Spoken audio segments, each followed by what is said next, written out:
बिस्मिल्लाहिर्रहमानिर्रहीम। Welcome to IT series tutor channel. अपनी इस वीडियो में हम फंक्शंस के हवाले से देखेंगे कि पैरामीटर्स पास बाय रेफरेंस से क्या मुराद है और C plus plus programming language में जब आप किसी फंक्शन को रेफरेंस मैकेनिज्म का इस्तेमाल करते हुए पैरामीटर्स पास करना चाहते हैं तो किस तरह से पास करते हैं।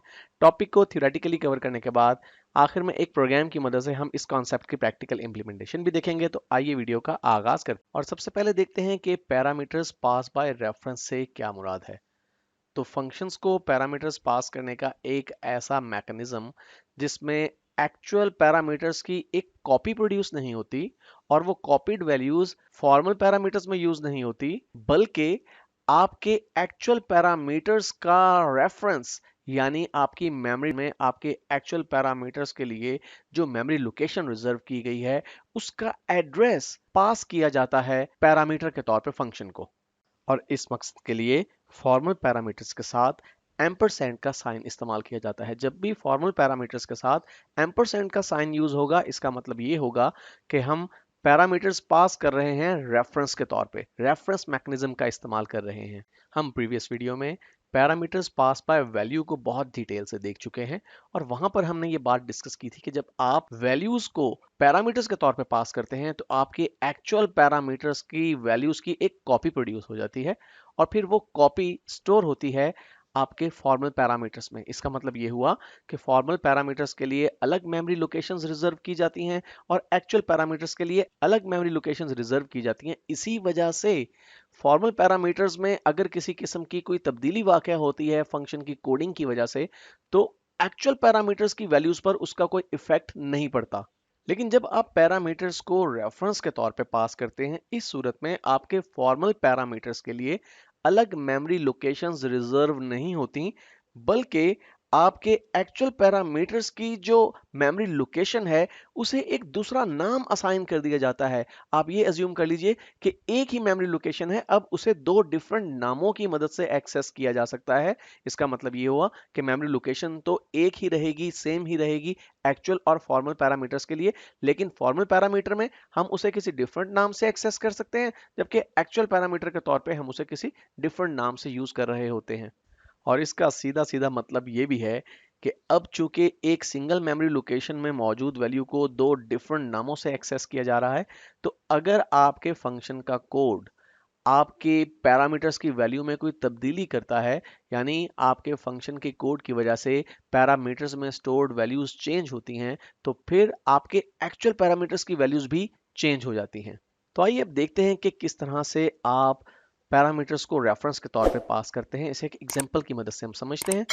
तो यहाँ पर आप देखिए सेम वही कोड है जो कि हम प्रीवियस वीडियो में यूज कर चुके हैं, लेकिन यहाँ पर थोड़ी सी मॉडिफिकेशन ये है कि हम पैरामीटर्स को पास कर रहे हैं एज रेफरेंस। तो यहाँ पर देखिए जब हमने इस फंक्शन को डिक्लेयर किया जिसका नाम शो है, तो हमने पैरामीटर्स को यहाँ पर डिक्लेयर करते हुए पैरामीटर की डाटा टाइप यूज की और साथ ही एम्परसेंड का साइन यूज किया। उसके बाद मेन फंक्शन में जाके जब हमने इंट डाटा टाइप से n नामी एक वेरिएबल क्रिएट किया जिसमें हम यूजर का इनपुट स्टोर करेंगे बाद में, तो हमारे पास मेमोरी में एक लोकेशन रिजर्व हो गई और उस मेमोरी लोकेशन में एक्चुअली वो वैल्यू स्टोर होगी जो कि यूजर से इनपुट के तौर पे हम वसूल करेंगे सी इन ऑब्जेक्ट का इस्तेमाल करते हुए। तो हमने सी इन ऑब्जेक्ट का इस्तेमाल करते हुए यूजर का इनपुट स्टोर कर दिया वेरिएबल n में। उसके बाद हमने जब फंक्शन शो को कॉल किया तो वेरिएबल n में मौजूद वैल्यू हमने पास कर दी एज पैरामीटर।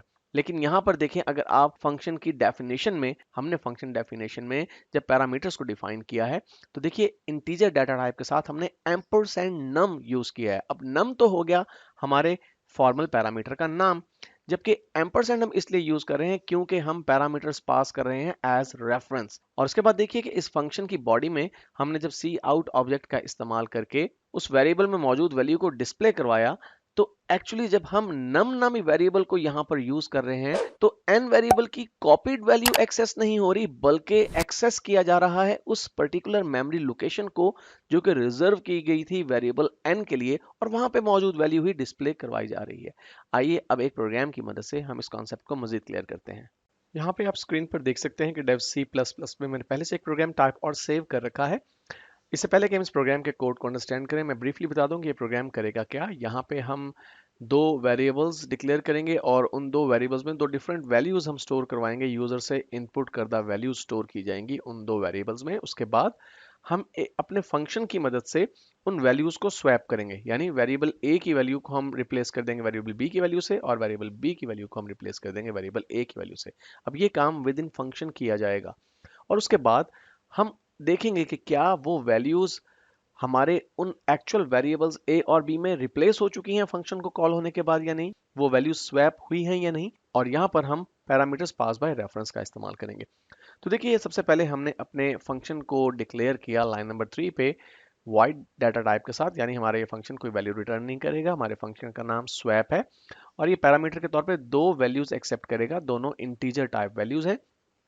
यहाँ फंक्शन डिक्लेरेशन में हम अपने इन पैरामीटर्स के नाम भी मेंशन कर रहे हैं, x और y। और देखिए इन दोनों के नाम से पहले हम एम्परसेंड का साइन यूज कर रहे हैं।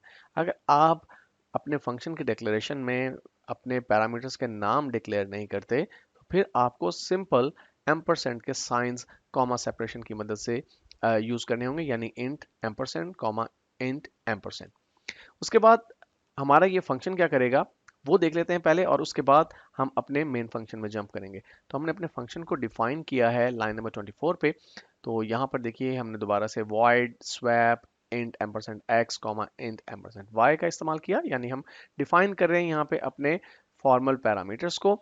और हमारे फंक्शन की बॉडी में देखिए क्या हो रहा है। फंक्शन की बॉडी में हमने इंटीजर डाटा टाइप का एक वेरिएबल डिक्लेयर किया t। हमने t वेरिएबल में वो वैल्यू स्टोर कर दी जो कि x में स्टोर थी, यानी x वाली वैल्यू कॉपी होगी t में, और फिर हमने x वेरिएबल को वो वैल्यू असाइन कर दी जो कि y वेरिएबल में मौजूद थी। तो y वेरिएबल की वैल्यू कॉपी होगी x में, और y वेरिएबल में हमने वो वैल्यू कॉपी कर दी जो कि x में मौजूद थी, जिसको हमने कॉपी कर लिया था t वेरिएबल में। तो y is equal to t कर दिया। तो ऐसा करने से एक्चुअली x वेरिएबल की वैल्यू कॉपी होगी y में और y वेरिएबल की वैल्यू चलेगी एक्स वेरिएबल के अंदर। और यहाँ पर आप देख रहे हैं कि जब हमने फंक्शन को डिफाइन किया है तो यहाँ पे भी हमने फॉर्मल पैरामीटर्स के साथ एम्परसेंड का साइन यूज किया है। आइए अब चलते हैं अपने मेन फंक्शन में जहाँ पे हमने इस फंक्शन को कॉल किया, लेकिन उससे पहले हमने अपने दो वेरिएबल डिक्लेयर किए लाइन नंबर 7 पे इंटीजर डाटा टाइप के साथ, जिनके नाम a और b हैं। इनमें हम यूजर की इनपुट करदा दो वैल्यूज को स्टोर करेंगे। अब ये हमारे एक्चुअल पैरामीटर्स के तौर पर इस्तेमाल किए जाएंगे वेरिएबल्स। इसके बाद हमने लाइन नंबर 8 पे देखिए सी आउट ऑब्जेक्ट की मदद से एक मैसेज जनरेट किया, एक प्रॉम्प्ट जनरेट किया एंटर एन इंटीजर, और फिर से इन ऑब्जेक्ट की मदद से उसे स्टोर कर लिया वेरिएबल ए में। बिल्कुल इसी तरह से एक और प्रॉम्प्ट की मदद से हमने यूजर से सेकंड इनपुट रिसीव किया और उसे सी इन ऑब्जेक्ट की मदद से स्टोर कर लिया वेरिएबल बी में। अब पहले हम इन वैल्यूज को एज इट इज स्क्रीन पर प्रिंट करवा देते हैं कि ए में क्या वैल्यू मौजूद है और बी में क्या वैल्यू मौजूद है। तो इसके लिए हमने सी आउट ऑब्जेक्ट की मदद से एक स्ट्रिंग स्क्रीन पर प्रिंट कराई कि वैल्यूज बिफोर स्वैपिंग, कि स्वैपिंग से पहले एक्सचेंज से पहले वैल्यूज क्या हैं। और उसके बाद सी आउट ऑब्जेक्ट की मदद से ए वेरिएबल और बी वेरिएबल की वैल्यू को स्क्रीन पर प्रिंट करवा दिया। ये strings as it is screen पर प्रिंट हो जाएंगी, ए इज इक्वल टू और बी इज इक्वल टू, और उसके बाद ए और बी की वैल्यूज प्रिंट हो जाएंगी। इसके बाद देखिए हमने यहाँ पर सी आउट ऑब्जेक्ट की मदद से एक और मैसेज स्क्रीन पर डिस्प्ले करवाया स्वैपिंग वैल्यूज, और उसके बाद हमने ये फंक्शन कॉल कर लिया स्वैप। और इसके लिए जो पैरामीटर्स हमने पास किए ए और बी वेरिएबल्स हमने पैरामीटर्स के तौर पे यूज किए। अब आपको ये बात ध्यान में रखनी है कि ये हमारे एक्चुअल पैरामीटर्स हैं, लेकिन चूंकि हमने अपने फंक्शन की डेफिनेशन और डिक्लेरेशन में एम्परसेंड का साइन यूज किया है अपने फॉर्मल पैरामीटर्स के साथ, तो इसका मतलब ये है कि अब a और b की जो वैल्यूज हैं वो कॉपी नहीं होंगी x और y में, बल्कि जो a वेरिएबल है उसके लिए जो मेमोरी लोकेशन रिजर्व की गई है उसका एड्रेस पास कर दिया जाएगा, वो स्टोर हो जाएगा वेरिएबल x में। और जो b वेरिएबल के लिए मेमोरी लोकेशन रिजर्व की गई है उस मेमोरी लोकेशन का जो एड्रेस है वो पास कर दिया जाएगा फॉर्मल पैरामीटर y में। और ऐसा करने से एक्चुअली हमारे ये जो a और b नामी दो वेरिएबल्स हैं इनकी मदद से जो दो मेमोरी लोकेशंस रिजर्व हुई थी अब उनके दो नए नाम प्रोड्यूस हो गए हैं, a के लिए x और b के लिए दूसरा नाम y है। और यही वजह है कि जब यहाँ पर हमने x और y की वैल्यूज चेंज की हैं तो एक्चुअली a और b की वैल्यूज स्वैप हो जाएंगी।